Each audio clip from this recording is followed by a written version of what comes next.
Hello everyone, नमस्कार, good morning and welcome to this video. मैं उमेश सोमरिया हाजिर हूँ आज के इंपॉर्टेंट एमसीक्यूज को लेकर, जो कि करंट अफेयर्स पे बेस्ड होते हैं और ये डेफिनेटली आपके एग्जाम्स के लिए हेल्पफुल होते हैं।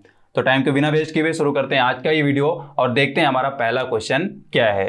तो फर्स्ट क्वेश्चन है, Johnson and Johnson single dose COVID-19 vaccine has been approved for emergency use. With this vaccine, now India has how many vaccine authorized for emergency use?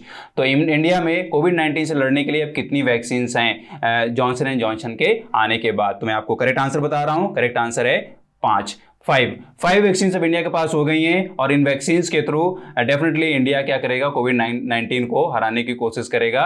मतलब यहाँ पे जो भी वैक्सीनेशन प्रोग्राम चल रहा है उसमें ये सारी वैक्सीन इन्वॉल्व होंगी। इनका अपना एक रोल होगा और रोल किस तरीके से रहेगा, इस रोल का किस तरीके से, मतलब किस वैक्सीन का इफेक्ट ज़्यादा रहेगा, कौन सी वैक्सीन कम इफेक्टिव रहेगी, क्या उसके साइड इफेक्ट्स रहेंगे, ये सारा का सारा जो डेटा रहेगा वो आपको आने वाले फ्यूचर में जरूर मिलेगा।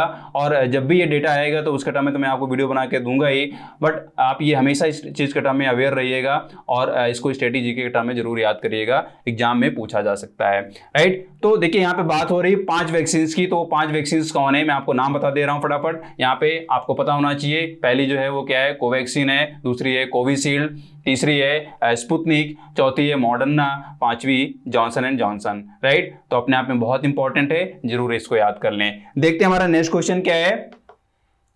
Which company in league with Humsafar India and Okara Fulogics has launched doorstep delivery of diesel in Mumbai?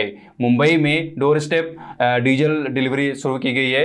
तो किस कंपनी ने शुरुआत की है इसकी, मतलब यहाँ पे हमसफर इंडिया और ओकारा फ्यूलोजिक्स के साथ टाई अप करके। तो यहाँ पे जो करेक्ट आंसर है दैट इज IOC। राइट, तो इंडियन ऑयल कॉर्पोरेशन ने इसकी शुरुआत की है डोर स्टेप डिलीवरी करने की। तो देखिए इसका जो पर्पज है, बेसिकली पर्पज ये है। अच्छा देखिए यहाँ पे पहली बात तो मैं आपको बता दूं कि जो शुरुआत की है वो किस तरीके से की है। इन्होंने एक मोबाइल ऐप के थ्रू इसको एक तरीके से रखा है, मतलब इसमें लोगों को सुविधा हो। और इस मोबाइल ऐप का जो नाम है दैट इज क्या, फ्यूल हमसफर। ये याद होना चाहिए, क्या नाम है, फ्यूल हमसफर। तो ये मोबाइल ऐप है, इसके थ्रू यहाँ पे ये क्या किया जा रहा है, डोर स्टेप डिलीवरी की जा रही है। राइट, अब यहाँ पे बात हो रही है हमसफर इंडिया एंड ओकारा फ्यूलोजिक्स की। तो हमसफर इंडिया जो है क्या है, उसी का ये एक तरीके से ऐप है। और ओकारा फ्यूलोजिक्स जो है वो एक इंडिया की leading transport and logistics company है, जिसकी हेल्प से यहाँ पे डोर स्टेप डिलीवरी की जानी है। अच्छा, यहाँ पे इस डोर स्टेप डिलीवरी का जो पर्पज है या किनको डिलीवर किया जाना है, तो बेसिकली आप यहाँ जान लें, ये जो डिलीवरी होनी है वो फार्मर्स को होनी है, हाउसिंग जो सोसाइटीज हैं उनको होनी है, होटल्स हैं, हॉस्पिटल्स हैं, या जो कंस्ट्रक्शन साइट्स हैं, और साथ में जो इंडस्ट्रीज हैं उनको भी ये डिलीवरी होनी है। क्योंकि आपको पता होना चाहिए कि ये ऐसी साइट्स हैं जहाँ पे डीजल का कंजम्पशन ज़्यादातर क्या होता है, जनरेटर के उसमें यूज किया जाता है। राइट, या जो भी डीजल मोटर्स हैं उनमें इसको यूज किया जाता है। तो ऑब्वियस सी बात है, ये कंस्ट्रक्शन साइट्स या हॉस्पिटल्स, होटल्स, यहाँ पे ये मशीन्स होती हैं और यहाँ पे इनका यूज होता है। क्यों होता है, क्योंकि इनको एक ऑल्टरनेट एनर्जी चाहिए होती है, मतलब एक ऑल्टरनेट एनर्जी सोर्स चाहिए होता है। हमेशा इलेक्ट्रिसिटी सप्लाई रहती नहीं है, तो बट उनको क्या करना पड़ता है, ऑल्टरनेट सोर्स रखना पड़ता है, जिसमें डीजल एक बहुत बड़ा रोल अदा करता है। तो डेफिनेटली ये जो शुरुआत है वो इन फील्ड्स को या इन साइड्स को हेल्प करेगी। राइट, देखते हैं हमारा नेक्स्ट क्वेश्चन क्या है।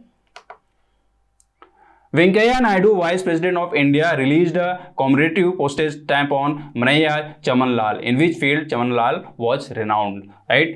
वो क्या थे?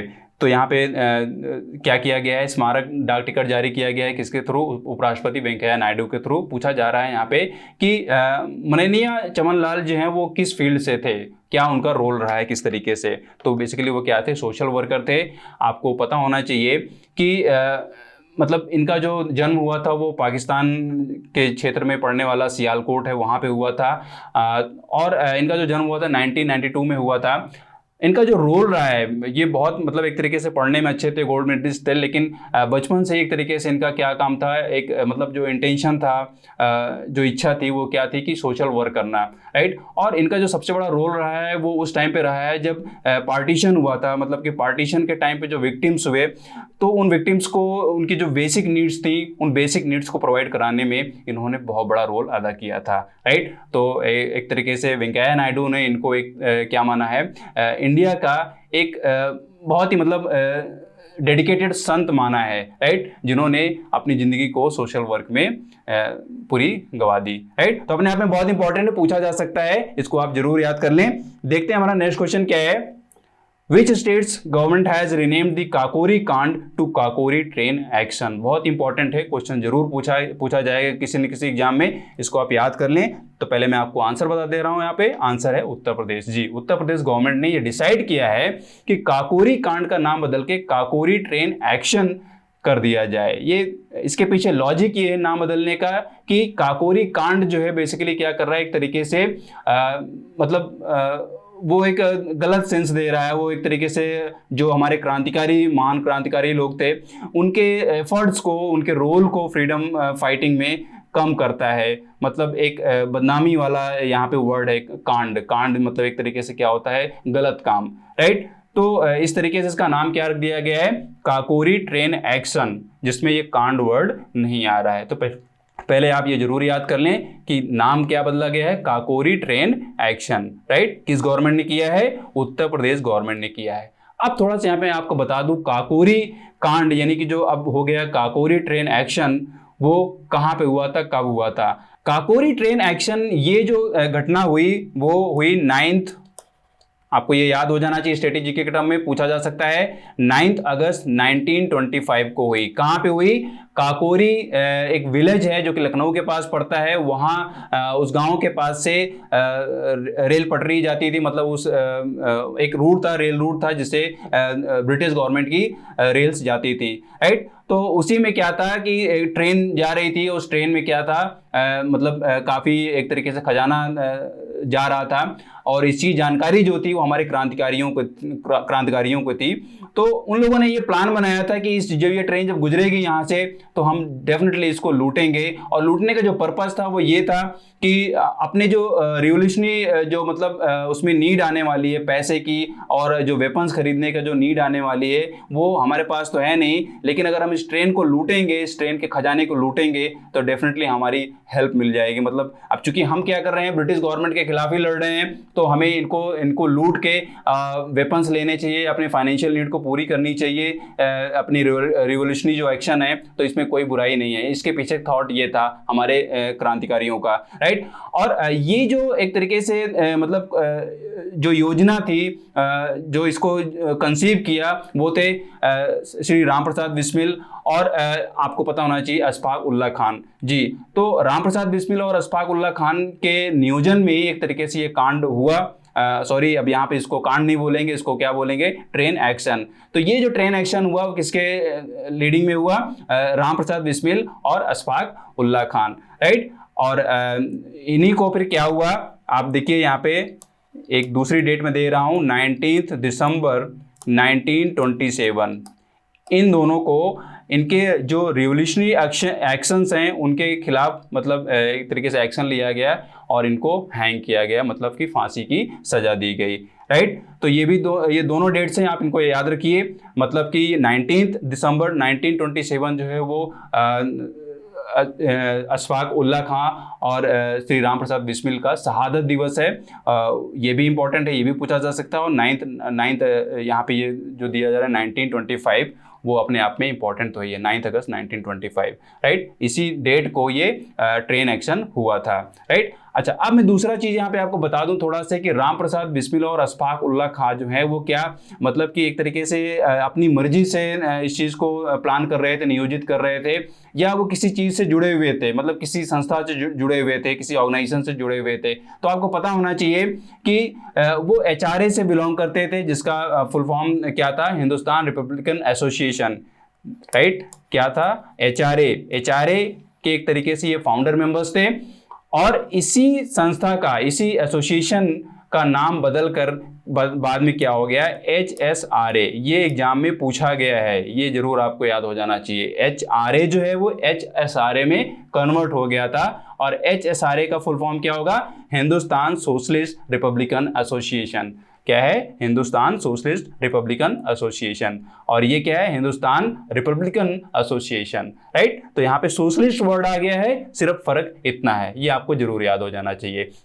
तो ये जानकारी थी बेसिकली काकोरी कांड, या अब जो हो गया है काकोरी ट्रेन एक्शन को लेकर। ये बेसिक चीजें हैं, इनको आप जरूर मेमोराइज कर लें, एग्जाम में पूछा जा सकता है। देखते हैं हमारा नेक्स्ट क्वेश्चन क्या है। James Anderson has become the third highest wicket taker in Test cricket. With how many wickets he achieved this record? Right? कितने विकेट्स के साथ इन्होंने ये रिकॉर्ड बनाया है? तो यहाँ पे जो करेक्ट आंसर है दैट इज 621, राइट। 621 विकेट्स लेकर इन्होंने अनिल कुंबले को भी पिछाड़ दिया है, जिन्होंने 619 विकेट्स लिए थे। पहली बात तो ये। दूसरा, अगर यहाँ पे पहले नंबर पे बात की जाए तो पहले नंबर पे आपको पता होना चाहिए मुथैया मुरलीधरन है, जिनका यहाँ पे कितना है 800, राइट। 800 यहाँ पे किसका है, मुथैया का, राइट। तो देखिए अगर मैं दूसरे नंबर की बात करूं तो दूसरा जो नंबर यहाँ पे है दैट इज 708, राइट। ये किसके नाम पे है, ये है सेन वॉन पे। किसके नाम पे है, सेन वॉन, राइट, जो कि ऑस्ट्रेलिया के हैं। मुथैया मुरलीधरन जो है वो श्रीलंका से हैं। और तीसरे नंबर पे कौन आ गए हैं 621 पे, ये यहाँ पे जेम्स एंडरसन, जो कि इंग्लिश क्रिकेटर हैं, मतलब कि इंग्लैंड के क्रिकेटर हैं। अच्छा, दूसरी इंपॉर्टेंट बात यहाँ पे ये है कि जेम्स एंडरसन जो हैं वो फास्ट बॉलर कैटेगरी में, मतलब जो पेसर्स हैं ऑल ओवर वर्ल्ड में क्रिकेट स्पोर्ट में, ये पहले व्यक्ति बन गए हैं जो 600 कैटेगरी में आने वाले मतलब बॉलर हो गए हैं, राइट। 600 से ज़्यादा विकेट्स लेने वाले, राइट। तो ये अपने आप में इंपॉर्टेंट है, दो टर्म में पूछा जा सकता है कि पेस मतलब कि फास्ट बॉलर्स के टर्म में और थर्ड पोजीशन के टर्म में, राइट। पहले थर्ड पोजीशन किसकी थी, अनिल कुंबले की थी। तो अपने आप में ये बहुत इंपॉर्टेंट क्वेश्चंस था, इसको जरूर याद कर लें। और यही हमारे आज के 5 इंपॉर्टेंट क्वेश्चंस थे। डेफिनेटली आपके आने वाले एग्जाम्स के लिए हेल्पफुल होंगे। वीडियो को लाइक करें, शेयर करें। अगर आप चैनल में नए हैं तो इसको आप सब्सक्राइब जरूर कर लें, साथ में बेल आइकन को प्रेस कर लें, ताकि जो इंपॉर्टेंट वीडियोज हैं उनकी अपडेट्स आपको मिलती रहे। अगर आप ज़्यादा से ज़्यादा करंट अफेयर्स पढ़ना चाह रहे हैं, उनके टर्म में आप ज़्यादा टाइम वेस्ट नहीं करना चाह रहे हैं न्यूज़पेपर और दूसरी साइट्स पे जाने के बजाय, तो आप हमारी साइट पे आइए। वहाँ पे आपको क्या होगा, डेली करंट अफेयर्स दिया जाता है डिफरेंट कैटेगरीज में, और बहुत ही मतलब कि एक तरीके से फिल्टर करके वो न्यूज़ दी जाती है आपको, ताकि आपका वहाँ पे टाइम वेस्ट ना हो और आपके वो कॉम्पिटिटिव एग्जाम्स के लिए हेल्पफुल हो, राइट। अगर आप सोशल मीडिया में हैं, फेसबुक इंस्टाग्राम में, तो वहाँ पे भी आप हमें फॉलो करें, ताकि जो इंपॉर्टेंट अपडेट्स हैं वो आपको मिलती रहे, राइट। मिलते हैं नेक्स्ट वीडियो में। Thanks for watching this video.